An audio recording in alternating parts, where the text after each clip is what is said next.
عملنا مسرح الجامعه بقى سوا وكان مصطفى خاطر، هقول لك بقى سر محدش يعرفه عنه نهائي. قول لي بقى عشان افضحه.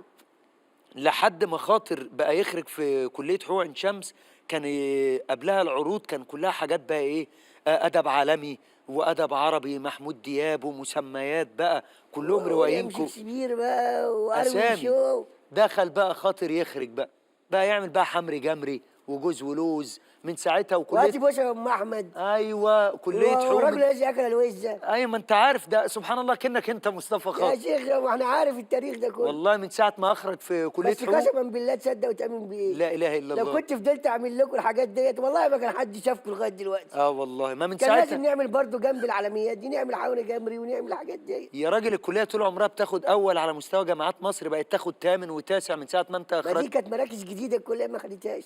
مراكز جديده. ما خدنا تاسع قبل كده. لا خدناه. خدنا ثامن قبل كده. كله خدناه في عصرك. طيب يعني في عصر انا. انت ما شاء الله في عملت عصره هو. في عصره هو ايوه.